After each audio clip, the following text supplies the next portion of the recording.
자, 이번에는요. 교육 문제로 가겠습니다. 고3. 코로나19 여파로 석 달간 학교를 제대로 못 갔습니다.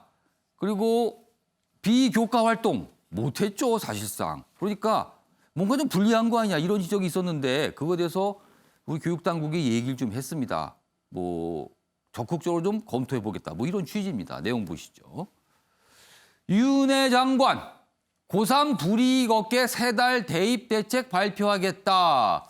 그리고 차관도 대교협과 구체한 논의 중, 대교협은 이 대학들의 대표 단체잖아요. 여기가 구체한 논의 중이다. 그러자 대교협은 지나친 변경을 하면 수험생이 오히려 혼란스러울 수 있습니다. 이렇게 걱정도 하고 있고요.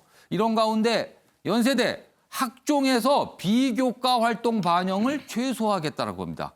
그러니까 고3의 비교과 활동, 1학년, 2학년 건 반영하지만 고3 비교과 활동 제대로 못했으니까 이거 최소화하겠다 반영을. 4년제 대학 중에 제일 먼저 고3 구제 체계를 마련했다. 이렇게 기사가 돼 있습니다. 관련 기사 하나 더 보겠습니다. 서울대 코로나 감안 지역균형 선발 기준을 완화하겠다. 역시 뭔가 좀 대책을 내놓는다는 거예요. 고3이 불이익 없게 수능 기준 낮춰서 왜냐하면 수능 최저 기준 뭐 이런 게 있거든요. 이걸 좀 낮추겠다. 그리고 뭐 여기 연세대는 학종 비교과 반영 최소화하겠다. 뭐 고3 경우 이렇게 설명이 돼 있습니다. 자, 관련 영상부터 확인해 보겠습니다.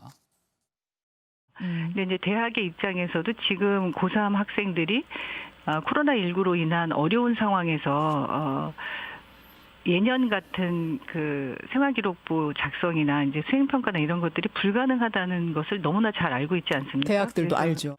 저희도 좀 신속하게 대교육과 대학들이 조금이라도 지금 있는 고3 학생들의 이런 어려운 상황들을 반영해서 그런 좀 불이익이 없도록 하는 그 조치들을 지금 협의하고 있군요. 요청하고 있다는 말씀을 드립니다. 아직 오창석 평론가. 지금 이 고3을 어떤 배려한다는 거는요. 전제가 고3은 불리하고 재수생이 유리하다는 게 깔려 있는 거예요. 네. 근데 어떻게 보면 만약에 어떤 조치가 있으면 또 재수생이 역차별 아니냐 이럴 수도 있을 것 같아요. 네, 뭐 역차별 얘기를 할 수는 있는데 예. 현실적으로 사실은 이제 비교과 항목이 고3들이 이제 외부 활동을 하거나 이런 예. 부분에 마지막까지 점수를 채워 나가야 하는 부분이 분명히 있습니다. 근데 이제 재수생 입장에서는 이미 본인의 이제 교과 과정이 다 끝났고 예. 수능 하나만 바라볼 수가 있고 예. 한 학교만 준비를 충분히 할 수가 있거든요. 아. 근데 이제 고3 입장에서는 학종이라고 해서 학생 종합 평가를 준비도 해야 되고 여러 가지 대학도 이제 알아봐야 되고 상담도 해야 되고 이런 부분이 있는데 예. 아직 정확하게 결정을 못 내렸단 말이죠. 재수생 같은 경우는 한번 맛을 봤기 때문에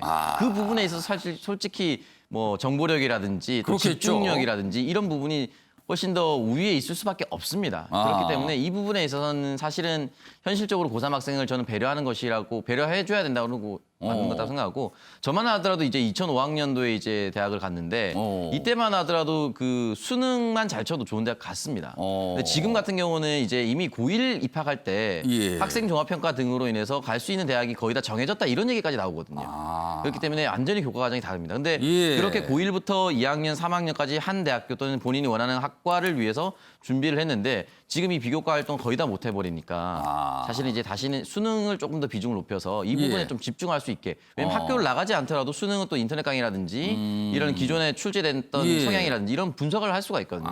이런 부분에 있어서 이 현역 학생들을 위해서 조금 더 맞춰주는 것이 오히려 평등해지는 것이다. 예. 저는 그렇게 생각합니다.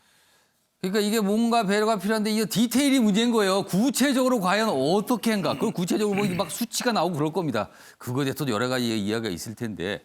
자, 벼랑보 변호사. 네. 지금 수능 난이도도 좀 어떻게 해야 되는 거 아니야 이런 얘기가 있어요. 예. 고3들이 이 수시 관련된 준비뿐만 아니라 수능 공부도 못했다. 그러니까 수능을 좀 쉽게 내서 고3이 쉽게 풀 수 하게. 근데 고3이 쉬우면 재수생도 쉬운 거 아닙니까? 그거 다 쉬운 게 되는데 네. 아무튼 그런 얘기가 있어요. 이건 어떻게 제 보세요? 주변의 고3 학부모들을 얘기를 들어보면 오히려 학교를 안 가서도 좋다는 말씀도 하세요. 아, 그건 무슨 뜻입니까? 그러니까 오히려 그 어머님들이 철저하게 독서실에서 감독을 하거나 집에서 공부하는 걸 통제할 수 있으니까 딴짓을 못하게 하니까 차라리 공부는 더 시킬 수 같은 있다. 고3도 같은 고3이 아니고 사교육 정도가 다를 수도 있다. 뭐 이겁니까? 그럴 수도 있긴 하겠죠. 예. 그러니까 사실 그리고 지금 뭐 상당히 지금 교육부에서 복잡한 얘기를 많이 했는데 결국에는 비교과를 평가할 기준이 없으니까 없으니까 교과 활동이 더 평가에 큰 지표로 반영되지 않겠느냐라는 얘기를 어렵게 푸는 거거든요. 근데 그런 얘기를 하게 되면 그럼 다시 학생들 줄 세우기 아니냐라는 말이 나오니까 그러면은 비교과 이른바 활동 이게 뭐 교과인데 소위 말해서 옛날 표현으로 과거 표현으로 내신 성적을 말하는 거예요. 뭐 내신 그러면은? 성적과 수능 문제 줄 세우기를 해가지고 그걸 점수로 갈 수밖에 없지 않겠느냐라는 얘기를 길게 복잡하게 표현을 한 거죠. 예. 그러면 결국 또 그렇게 그 점수로 길게 줄을 세울 수밖에 없는 상황이 돼버렸으니까 수능은 변별력 위해서라도 어려워질 수밖에 없을 거고요.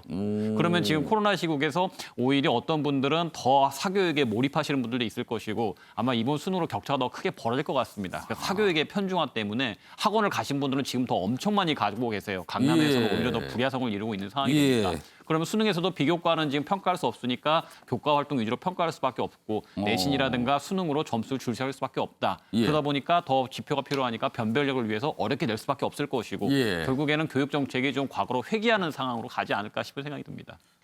우리나라 교육공책 특히 입시 복잡합니다. 뭔가 배려를 해준다는데 이게 결과적으로 배려가 아닐 수도 있고요.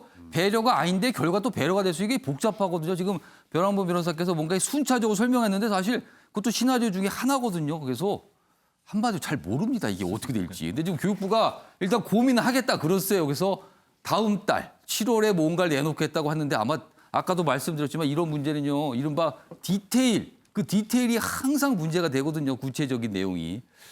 아무튼 뭐 발표를 한다고 했으니까 기다려 보도록 하겠습니다.